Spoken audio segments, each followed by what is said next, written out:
Okay, good morning. It is my pleasure to have Sam Lee and James McDonald here with us today. I met Sam and James at the Cecil Sharp House in London 3 years ago or 4 years ago. At the time, I was developing my own interest in folk music in London and was shocked and delighted at the diversity of different kinds of folk music that would run through this one place, the Cecil Sharp House. And they acted as my guides very graciously, introducing me to musicians, and now I'm very pleased to invite them up and to hear more about their project, the Song Collectors Collective, which you can see on this card right here. So please welcome Sam Lee and James McDonald. Hello. To avoid confusion, I am the James McDonald, and that is the Sam Lee. I guess, like many of you, and like John, we just met here.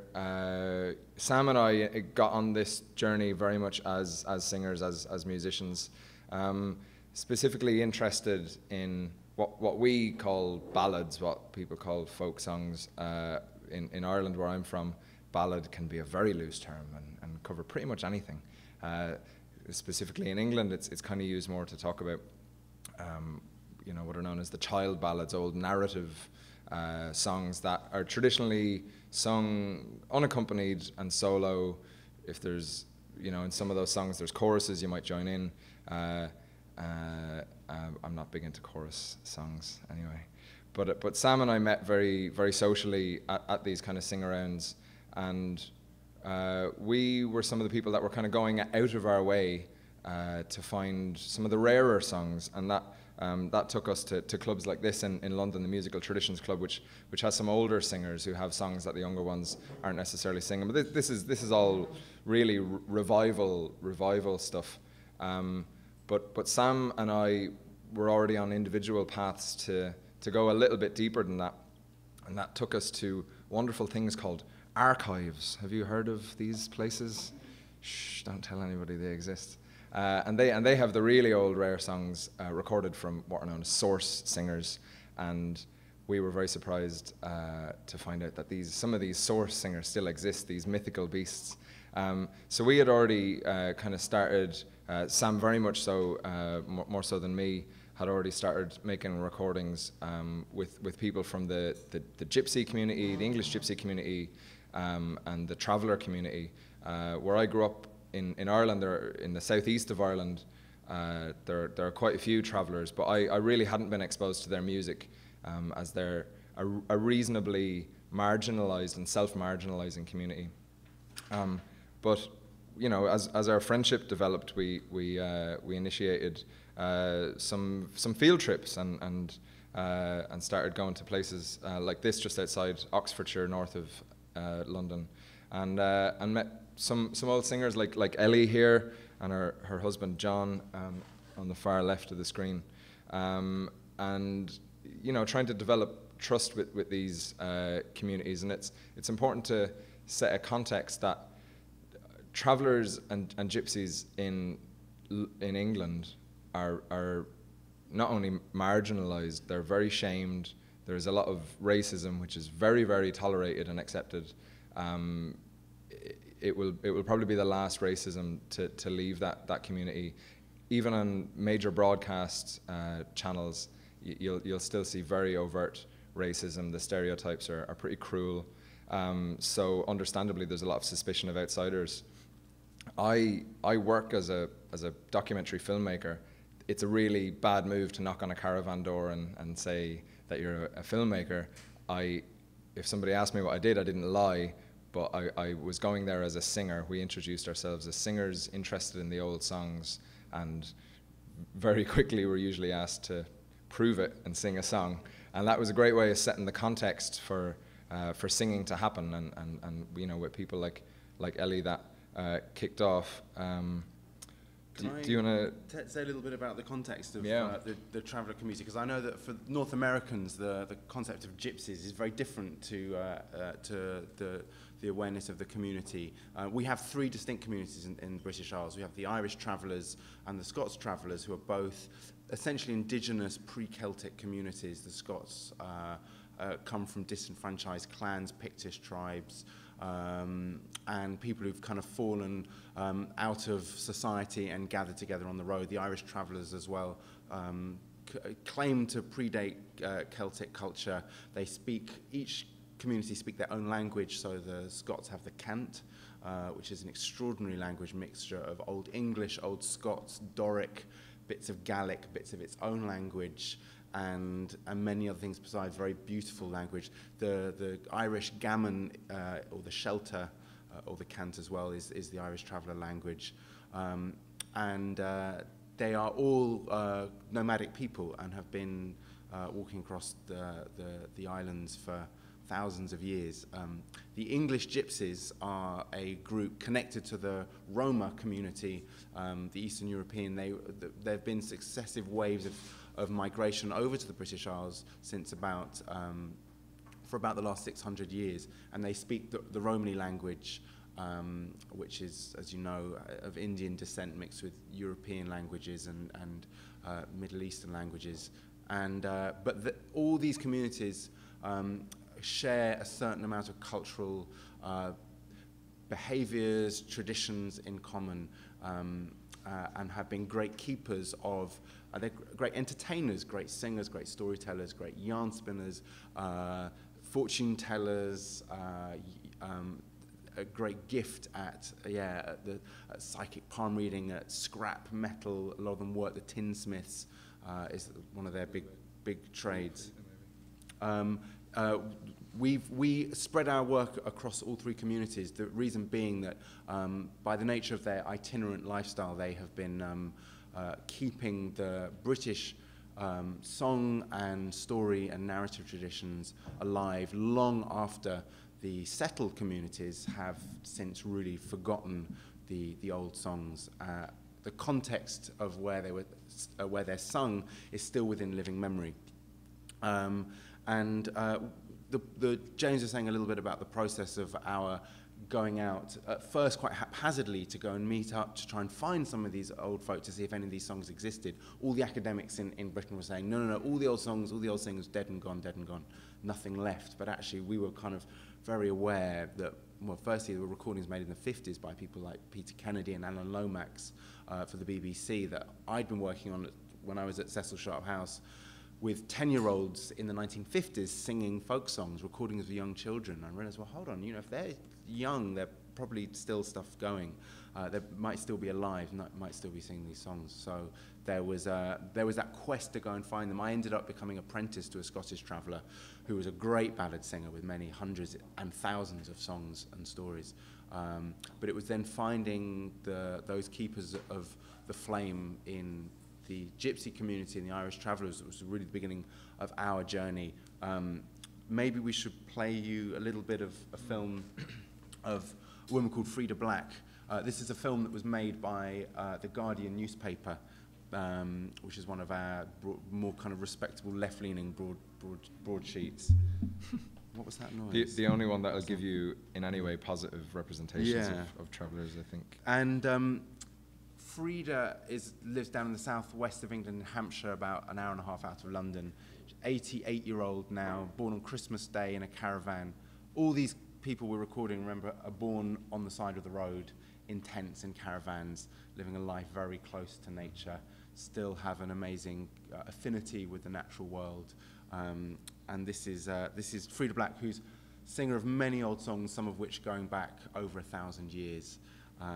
This is a small portrait. You'll get a great sense of Frida's character from this film. There's a lot to her. George Collins walked out one May morning, when May was all in blue. We're off to the Black family, Frida Black and Frida Bell, out in the Hampshire-Sussex borders. And Frida is a 84-year-old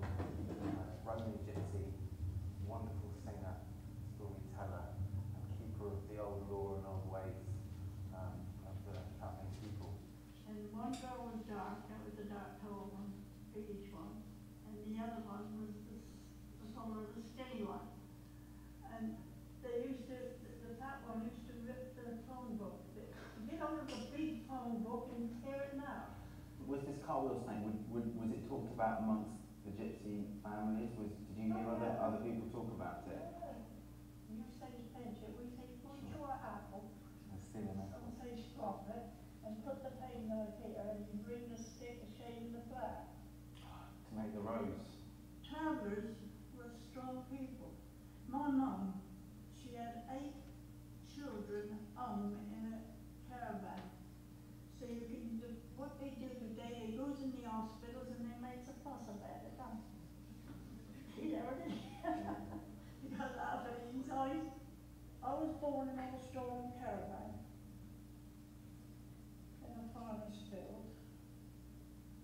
And are the songs part of that freedom? Yes. Yes, my granny used to sing these songs, my mum. Dad, they all used to sing them. No, I don't want no water. Thank you. Oh, London town where I were born, I met a fair maid dwelling. I picked one up for to be my bride, and her name it was Barbary Helen. Now, mother dear, you make my bed, and make it long and narrow. If my true love were to die this day, then I will die tomorrow. Oh, mother dear, look under my bed. You'll see a gold bowl standing. That's full of tears that I shed this night, through the love of Barbary Helen. Helen, yes, her name was Barbary Helen. What? I've recorded in the room for about 80 or 90. There's also songs that have never been recorded before on tape. Some that have only been noted down. You can keep that one. What's this? That's a CD. Yeah. That's my music, and inside. Your music, is it? Yeah, well, it's not my music. It's your music. You're singing my music. Well, no, in this, there are no songs of yours because I hadn't met you when I made this. To learn the songs, to document them, but there's a sort of repatriation aspect of I'm recording them so that her family and other travellers have access to this, heritage. He went into his Daughter's room. Sorry, I'll check you. We're singing again, shall we? A sailor's love is hard to find, and if you find one good and true, never find the outcome of the new. Well done, Mike. It's funny, 2012, so much has changed since then. This kind of, she's now my grandma, basically. I've adopted Frida, but actually the recording work has now developed into the Song Collectors Collective, which was our way of creating an organisation that didn't just keep these recordings on our laptops, but made them publicly available. And James, maybe you want to say a little bit, follow on from that. Yeah, I mean, song collecting, it's outside of the academy is a very individual sport, and the great shame in that is that it goes unresourced. People don't connect up and share those skills, and bottom line, they don't share the recordings. If I were to make recordings of a singer or somewhere for our own repertoires, that can be very fragile and indeed not serve the purpose of helping the community themselves keep those songs alive. So, one of the ironies is that within the Irish travellers in particular, which I'm more familiar with than the English Romany gypsies, it was technology that really exacerbated the decline of singing contexts. So around the campfires and in the caravans and at social occasions, singing happened socially, and people would be called upon to sing a song. And it was the development of transistor radios, and as a traveller friend of ours, Thomas McCarthy, says, well, when somebody figured out you could hook up a TV to a car battery, that was the end of entertaining yourselves in the evening. Just put on the box. So to turn that around, we're trying to use that fragility for positive means, and using recording technologies and indeed new media broadcast technologies to try and counter that. This is the aforementioned Thomas McCarthy, who's been on a couple of field trips with us, learning a song from Charlie Ward, who's an old man.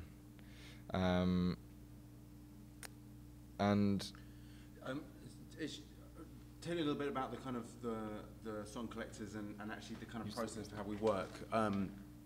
So Thomas, who we mentioned, is an Irish traveller himself. He's quite unique in that he's entered into settled society and is making a living as a performing artist, gigging. But we've been working with Thomas and other travellers as well as essentially scouts, take us into the community and work as help us in kind of liaising with some of the elders.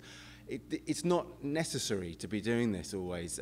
For us, it's the people like Thomas and Jack Delaney and others who've been our guides. It's often about introducing them to the awareness that we have of the value of this music, because this is ultimately the most important thing. We go into people's communities, and it's it's an incredible experience, the field work, because we're knocking on caravan doors, we're going from house to house, being led from one person being told to go meet so and so. We've got notebooks full of names dotted across the country, which we're kind of, pinballing across towns to go and try and find that particular keeper of, custodian. You constantly find that they themselves are not aware of the antiquity of their own music, of the songs.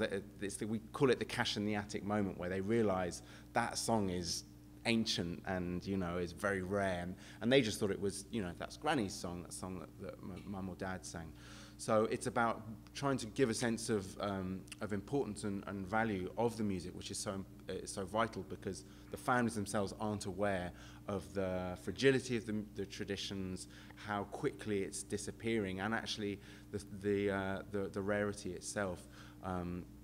So we've been so often we're finding that people have recordings of a member of the family. It's on a CD that they've made or has been made by another collector, but it's scratched to pieces. So it's in itself it's become defunct. So the website and the digital portal that we've created is there as a permanent go-to place for them. And we have the flyers that we give them. We have stickers they put in their caravan glass windows, so they can't lose access to the website, which is so important.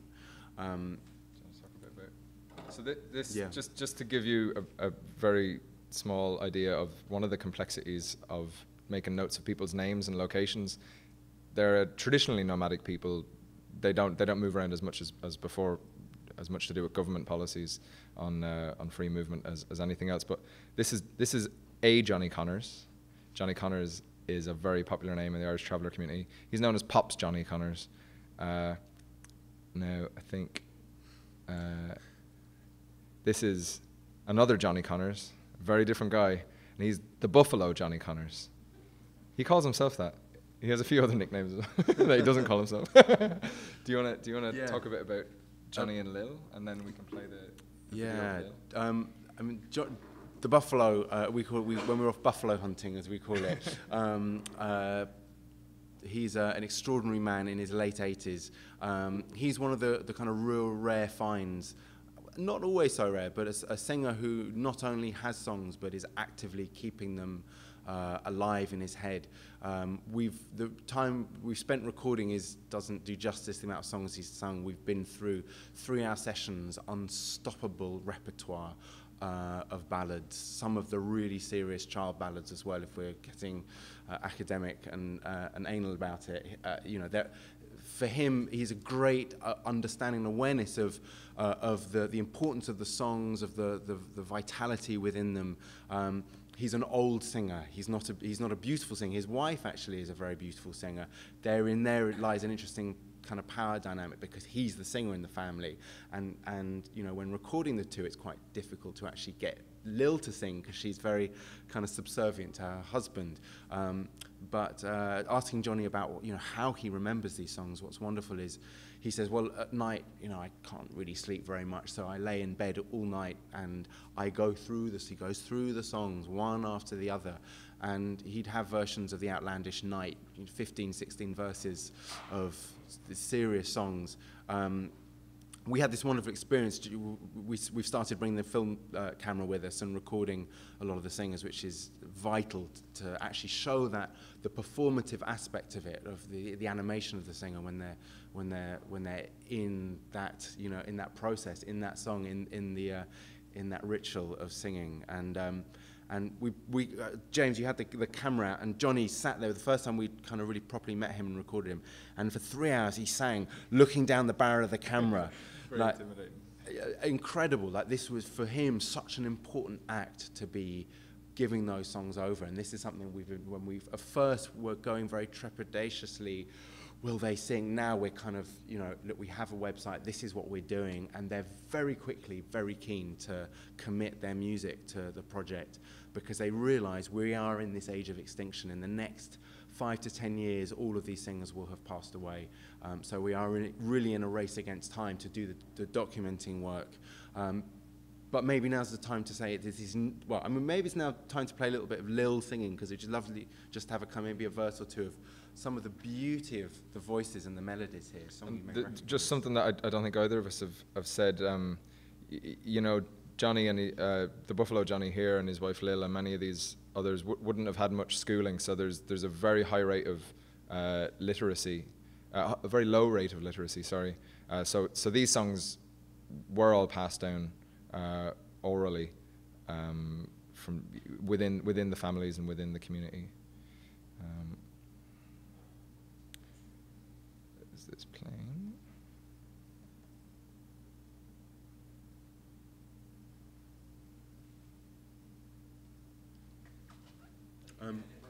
It was going. I've my impatience has stopped it. So this is one of the videos we put up on the website, and there's a few moments of silence before each one, just explaining the song and the recording details. This is Lil.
I wish in vain. I wish to God it was a fair made again. My son had a good habit. I mean, just a few little points. I hope you're doing all right with the accent. I mean, yeah. But you know, Lil's from only a few miles away from me. That's a strong accent even for people who grew up there. But it's interesting that, you know, you can get a sense of how Sam was prompting her a little bit. Oh, you know, speak in the next line, and you know, and that particularly over time that helps to get other verses. And the very process of us inquiring about these songs, you come back the next time and they'll say, "That song you asked me about," you know, it pops back into their heads. And even she said, "My son has more of that song," and there, you know, there are a lot of people that kind of are exceptions to the rule, and the younger singers do sing the songs. They don't necessarily sing them in the same way, and they haven't learnt them in the same way. A lot of them have learned them from CDs, and it's different. It's different. In that family, one time we were there, and there was all kind of 15 of the family squished into the sitting room, and they will all say that even though they get the kind of 5-year-olds up to sing, you know, an Adele song or a Whitney Houston type thing, you know, with these incredible voices, because they are incredible singers, you know, gifted singers. But they'll all say that the old singers are the best. They have a way of humouring the song, that an emotional capacity, which is that you're not just born with it. You learn it. You have to acquire it, and that's partly through the kind of life that they've led, the experiences they've had, that brings that quality of the pathos to the singers. And that variety of songs within family contexts presented us with a few issues to figure out when we came to the curation side of things, when we were designing the website and deciding on the content that we would use, because we'd record, you know, 3-hour sessions, and there might be conversations and explanations and anecdotes and chat in that, as well as other singers in the family unit singing other songs, such as a 5 or 6 year old, maybe granddaughter of somebody like this singing Adele, right? So we have to decide, okay, well, obviously we don't want to be spending our time publicizing and promoting popular music, because that already has a strong life of its own. We're more interested in the fragile, old, rare stuff. But what we did make a few exceptions, and we thought, well, actually, a lot of the people are going to want to go to this website if they're on it themselves. So there are those few exceptions where we're not being strict to the rule, and there is a child singing Adele. We're still waiting for Adele to sue us, and we reckon we get good publicity out of it. But you know, there are complexities around that. The main thing we're going for, what Lil sang there, is a really good example of the gold for us. But you know, we are more community kind of driven in it as well. Capturing singing traditions, and that's the important thing, that you can't take just the traditional songs out of context of the fact that here is a community that is keeping singing going quite brilliantly. You know, they're not afraid of, you know, pushing their youngsters up and sing a song and expecting that the art of entertaining is still very strong within certain families, and that's very important to respect that and make awareness of it, so that it's not these songs are not happening in isolation. But what we don't want to do is do a tour of the website, because you can all go and have a look. Maybe just, you know, show you just an example of one of the pages. I'll quickly flick through. So this is the kind of way in which we portray family. This is the O'Connor family. We created a web page for them as a family unit, albeit only the parents that are named here, with their son Mickles and grandson Michael and their dog, whose name I can't remember. And we, worth mentioning, we recently got nominated for a Celtic Media Award for innovation for this website, which we're quite chuffed about. And this has some biographical information about Willie. We record a lot of those discussions, and so when we are writing a biography for somebody, we largely use their own words, how they describe themselves, and fill in the gaps there. And we've been using SoundCloud as the kind of back-end way of hosting the audio, and YouTube for hosting the video, and then presenting those as widgets. There was a big kind of discussion, and that's continuing, about, you know, what one puts up on a site like this that makes it accessible to both communities themselves, the wider musicians that we are engaged with, researchers how to make it accessible, visually visually appealing, mobile phone friendly, because ultimately what we're seeing is a lot of the grandchildren of these singers are playing Granny and Grandpa their song off their tablets and mobile devices. So it's very important that the functionality is fit in there. We haven't gone into into the social media plugins aspect, but it's something that's in part of the next phase of development of the website. But the website very much key, get the biography, the songs there. We have songs, we also have some of the stories that we have. We have the videos put in, transcriptions of the lyrics. We don't have the indexing of the tapes that we're making. So there is a back-end side of it where the archive goes through the process of time coding of the songs, of full indexing, of the editing and transcriptions, and we're at the moment working in conjunction with the British Library and their traditional music, World and Traditional Music Department, and Cecil Sharp House, Vaughan Williams Library, and ITMAR as well, on developing the back end so that the work that we're doing is also readily accessible to archives, because there's nothing worse than 500 hours of recordings just being dumped in an archive. It's good for nobody. So being able to process it through, and this is where we're going into the training programs of developing new song collectors, which maybe you want to talk about the pathway scheme and the kind of the future of the kind of the training programs that we're doing. Yeah, as well as curating the songs and the singers and conveying them, as well as curating them. We're doing that with the very process of song collecting too. We call it song collecting. In different contexts, it's ethnomusicological fieldwork, but there is a tradition of song collecting in itself, and that's kind of what we're working with. So we've started doing. We very quickly started doing our annual conference and training programs, collaborations with SOAS, the School of Oriental and African Studies, and the University of London, and the training project we did with SOAS last year had 25 participants who we were expecting would all be London-based, because as we're London-based, but we had an unexpected amount of people who wanted to get involved internationally. I mean, we had a few people asking, is there a possibility of getting a bursary to fly in from Cape Town? And we said, no, there is not. If there was, we'd be going in the opposite direction. But we wanted to involve those people, because if they're interested, then we're obliged to do something to fulfill our remit.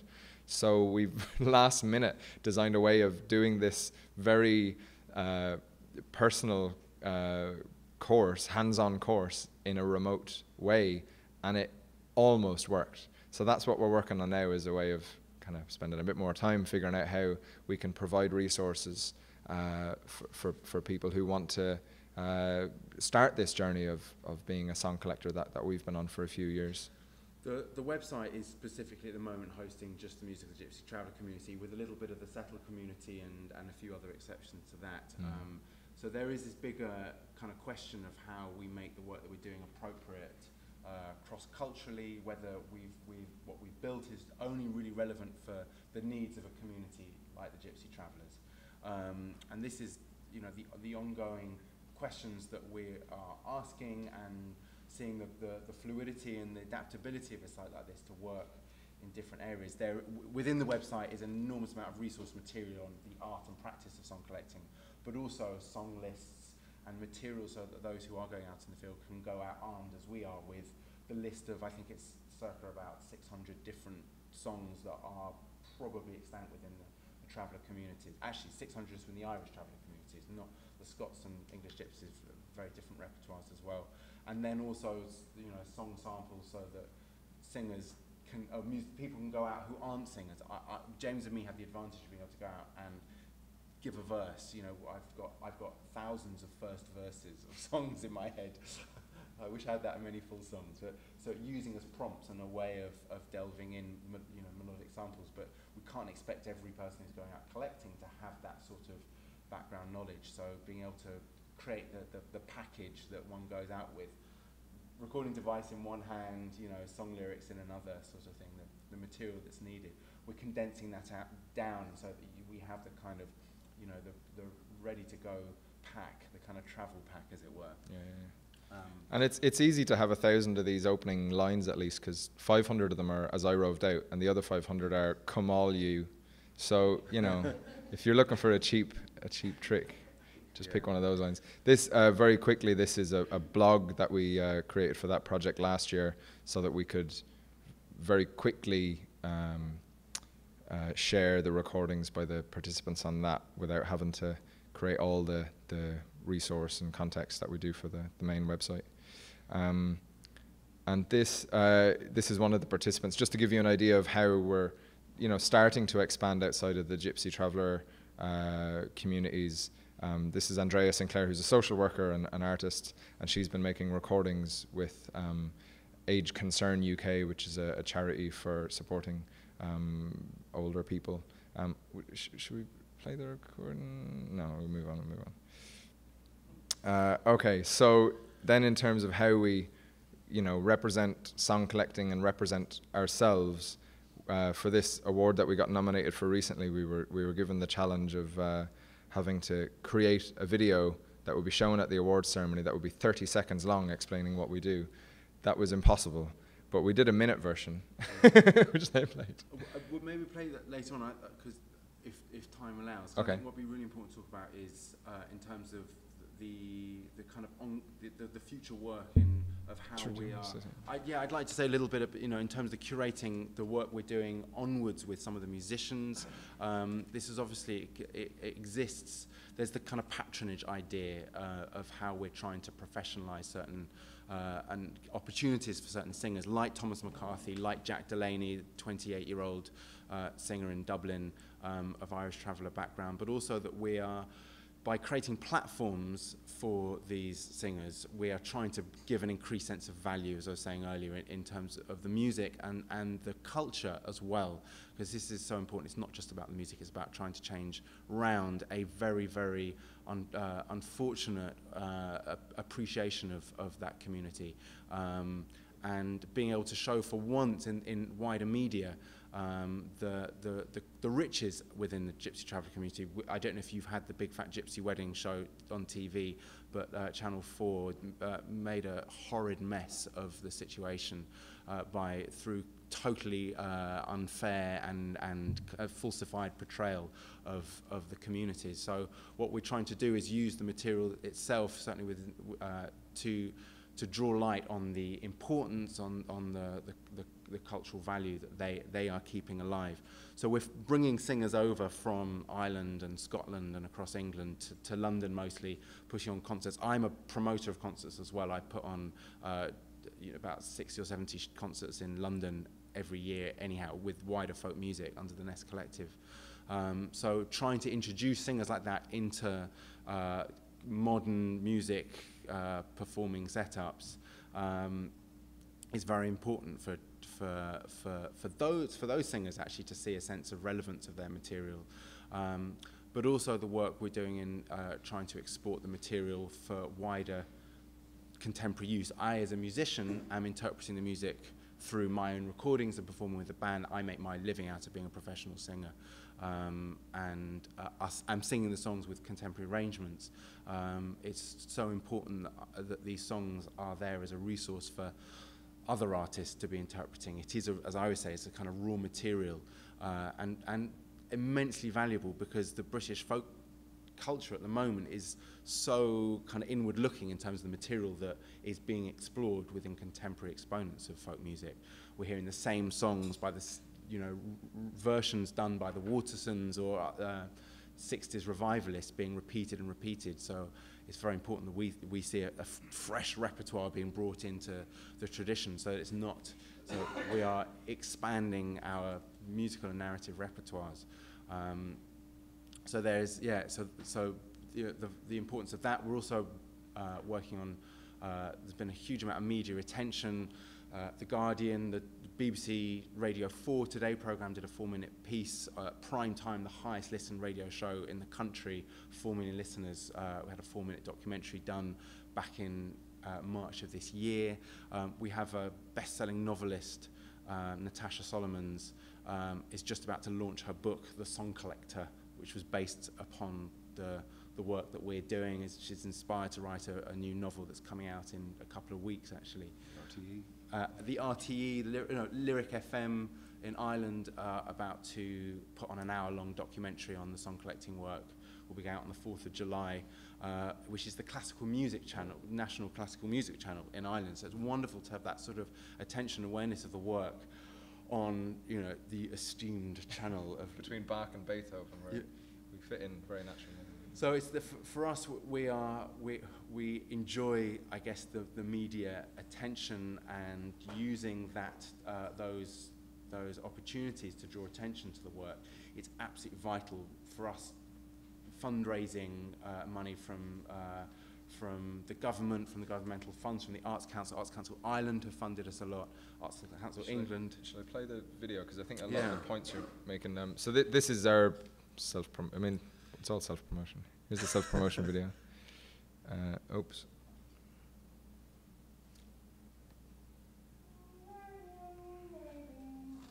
A lot of people think that there are no source singers left of very old songs, but we knew that that wasn't the case, and we wanted to allow these people to share those songs.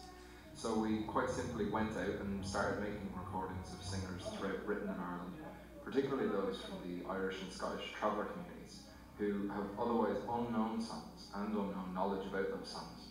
We got support from the Arts Council of Ireland, which allowed us to build a bespoke website to share the recordings and create profile pages to give credit to the singers, or tradition bearers as we term them. We also make copies of the recordings. We give those back to the communities on CD, as well as publishing them through various social media sites. And we organise regular performances and education events to encourage people to make their own field recordings. In just a few short years, we have recorded dozens and dozens of singers and published recordings of hundreds of songs. However, we are pretty sure that we're still at the beginning of this project.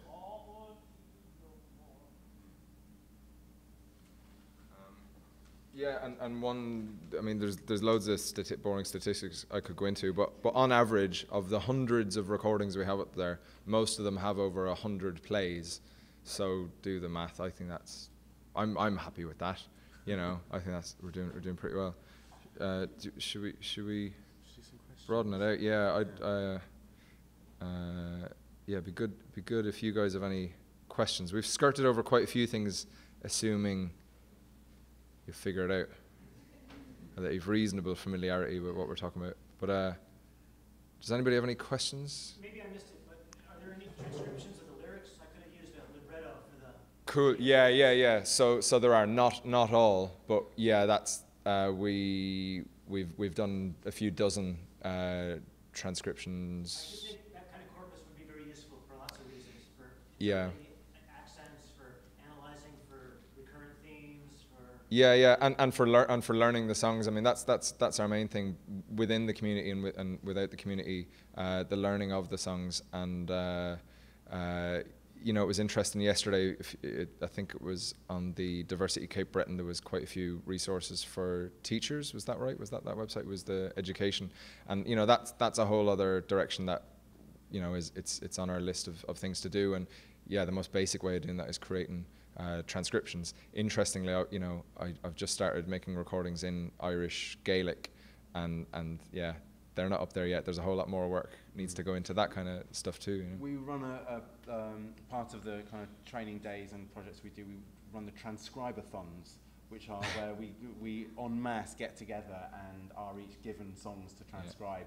We're making transcription fun, guys. Yeah. It's revolutionary. It's revolutionary, and there are wonderful social environments. And what happens in at those little gatherings is that people talk about the songs, they engage with the songs in a way. If we come out of it with some transcriptions, that's great. That's a great bonus, But it's an unexpected benefit of that was people connecting over the songs and saying, "What's that word he's saying? What is that?" Because they are quite impenetrable accents, particularly with the Irish travellers. Yeah. A couple more questions. Far away. Does alcohol feature in any of these recording sessions? Do you give them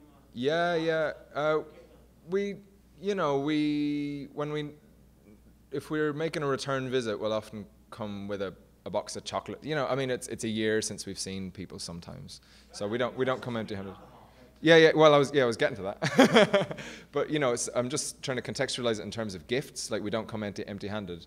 When appropriate, we'll sometimes give, you know, a bottle of Baileys, but we don't come to get people drunk, and we don't, you know, kind of do that. Yesterday said, you know, there's a bunch of songs in that jug of moonshine. Sure, yeah, Hamish was saying that. We have recorded people in pubs, but that's when they've asked us to meet in a pub. Alcohol is a very interesting subject within this because as many singers as do drink, there are as many singers that don't drink and will make a point saying, I don't drink sometimes anymore. And alcohol is a serious problem within the traveller communities. Often we're recording in the daytime as well because we're working with the elderly. A lot of them are in bed quite early, so we're in there in the daytime. If they do drink, yeah, you often get the kind of come back with a few jugs and you get all the old songs out of him. But actually, we try and keep alcohol out of it. Partly because when there's drink, we have to partake, and we have experienced the getting the bottle of moonshine out of the top cupboard. And we're driving, you know. Yeah. Like it's not so practical. But as well, we've found it useful sometimes to be in group context, but one-on-one kind of context, you can yield a hell of a lot more. It's amazing what people have they don't realize they have. One more question. Have you analyzed the musical scales at all? No. Major, minor, gypsy scales? We're major, minor, lots of Mixolydian. Totally depends. One singer will have repertoire that will go through all the different modes. You know, you can have quite a high diversity, but I've even recorded one song that's kind of bimodal, you know, unusual stuff. And I'm not musically literate, but have investigated and certainly aware of some of the more extraordinary tunes. And the gypsies, I mean, this is the really important thing. The English gypsies sing their versions of British folk songs are amazing because you reflect them against the settled community, and what you're hearing is Eastern scales. It's an English song, but they, you know, use an Indian scale in there. So, I mean, I'll give you an example. There's a song like Georgie, the shooting of the deer. Use the mic. I'm trying to think of the English version, the English melody, but the gypsy tune, it's got this extraordinary style to it. What has Georgie done on Shooter's Hill? Has he stolen no murder by any? Has he stolen 16 of the Lord Judge's deer and sold them down under the valley? It's this kind of beautiful, mellifluous tune, and there's lots of microtonal singing, and you know, their phrase, everything is so evocative. People won't refined. I mean, with it being unaccompanied, there are various instances when somebody won't finish in the same key they've started on, and that's not a bad thing. That's not something that makes it necessarily less beautiful in that aesthetic. But in terms of how we present it on the website, we're loath to get too much into the musicology kind of representation, because when you start analyzing people in that representation, I think you can start on an uncomfortable path there. Yeah. I have a couple of questions. You didn't mention whether there's new songs being created, and I was wondering. Yeah. And if you put them on the website. Yes, there are. There's poetry being written. Most of the music that's being written now is being done on this kind of scansions to a lot of country and western, which is the kind of big music in the community now. So there's that. My teacher, Stanley Robertson, did write in the kind of vernacular. So there are instances but he came from slightly more refined awareness of the tradition, and there's even songs that are possibly written by him that he claims is traditional. So there's those sort of grey areas. And yes, I think Willie and Gilly Connors actually have songs that he's put together. Yeah, there's certainly a song that Willie sang us, which he put the melody to, and you know he was straight up about that, and that's important to know. Pops Johnny, Pops Johnny Connors. Yeah, he's written a lot of songs, and he was recorded in the this guy here. He was recorded in the 60s by Tommy Munnelly, amongst others, was it not Tommy?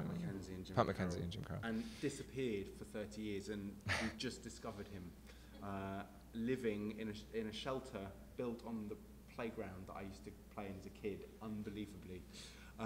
And he's in a wet house now. Actually, we have just, talking of alcohol, just got him off the drink. We're starting to make a documentary on this. He's an incredibly intelligent and knowledgeable man who's fallen onto the alcohol. And the last 6 weeks he's off the drink, getting ready to go and meet his brother, which we're going to take him up to the north of England to meet his brother, who's been somewhat estranged from, to try and reunite them. That's a longer story, but Johnny, in this picture, it was about 11 in the morning, and he was on his 6th can of Stella. But there are some incredible songs that he's written. Yeah, and improvisation happens with somebody like Johnny. That can happen too, you know. Yeah. I asked the question partly because I live in Newfoundland, where there's also a really vibrant traditional music community, and a lot of the early collectors were looking for the English ballad tradition more than not. Yeah. And a lot of the local people were saying that the majority of our songs are about us. We've written them, you know, so they felt in a way a little misrepresented by Okay. Yeah, yeah. We're trying not to make the same mistakes as the Victorians. I'm sure we're making plenty that are the same. But yeah, we're not ignoring that stuff. But it's not our focus. I think we have had a few people approach us who are very interested in recording their friends who are basically singer-songwriters in a wider folk thing. And you know that's not quite where we want to go. Jeff. Yeah.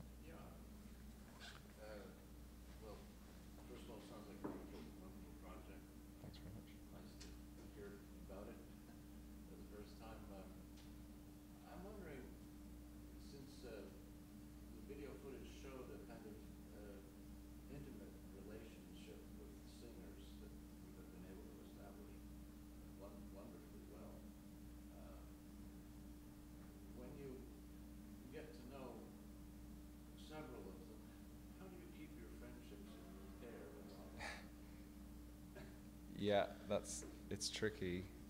Well, it's tricky particularly because some of those friendships can be mediated online through email with the younger generation. With the older ones, that doesn't work, and it's not feasible to have constant phone contact. So, you know, I do a few visits sometimes that aren't song collecting visits at Christmas when I'm back with my family. It's probably worth you talking about Frida, because that's a very long running friendship, isn't it? Yeah, Frida Black is somebody who's, you know, he's become like a grandma, and I visit, you know, as regularly as I can. I'm lucky because I'm a touring musician, so I'm on the road a lot, so I'm often find myself in places and sometimes turning up at people's houses with the band and knocking on the door of Frida or somebody, and you know, 6 of us piling in.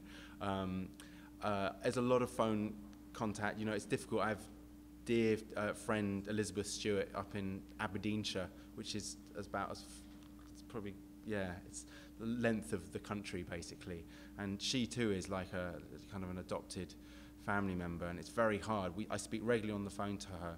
It's different communities. The Irish Travellers, some of the ones that we are close to, we do go and visit. You know, every time we're back, we've been out there. I'm on I think my 6th trip over to Ireland now for song collecting, and you know, often it's repeated visits. I think it's interesting the way, as a people who live in great isolation and great separation, but within a close-knit family, I don't think there's certainly a dependent. Frida's always like, when are you coming to visit me? When are you coming to visit me? The Irish Travellers are a little bit like, you know, we'll see you when we see you, sort of thing. They're always very pleased and very welcoming when we come. Yeah. And it means it is an event. It's something special when we visit too, which is nice that it hasn't just become so normal that maybe singing wouldn't happen, but they know that we want a bit of something special. The thing is, what's so wonderful is that experience. They know that they don't sing. This is it. The singing has disappeared, and we have experiences where in somebody's kitchen, and grandma or grandpa will be singing, and the grandchildren, like, they've never heard their grandma sing. They weren't aware of their songs existing. So there's this great animation that happens in the singing moments. for them, there's a great awkwardness because they're suddenly having to be publicly perform in front of their family, and sometimes they can be 15, 20 people in a room. But it's an amazing experience of that, of what happens when the singing appears. And for them, it's very important. And the ones that have got to know us are really thrilled when we've come back because they know that it'll be their opportunity. And they'll try and find a way of us going off to somebody's house, light the fire, have some songs together. And sometimes, there are people who really appreciate it. Some of them are, like, don't want to sing today, not interested, come back next week sort of thing. So very different, and also there's a huge amount of grief we're entering into. There's always a tragedy, a death. I was in Ireland about 3 weeks ago, and there were 3 funerals happening on the same day. The whole of Ireland, all the traveller families were all crisscrossing to try and get to one of these funerals. And they're all young people as well. The youngest was a 55-year-old. So death and marriages and christenings, they're all very present, very, that's their kind of their regular features in their lives. We could talk for a longer time about the nature of that community and the goings and the happenings. It's phenomenal. There's a lot to learn, and we could be doing a much bigger project of ethnographic research, but actually just the songs is big enough as a kind of project to be documenting. But we do go into lifestyle and life and history and reminiscence as well. And a lot of the singers that we're recording, we've got great transcripts of their life, of their story, because they've all got a story to say. Frida Black, you heard me talking about the cartwheel snake. She'd grown up with, as a very real happening, was the Ouroboros, the snake with its tail in its mouth, wheeling across the campsite. These mythical Egyptian symbol of eternity was a common appearance in gypsy life. We haven't got one on film yet, but one day.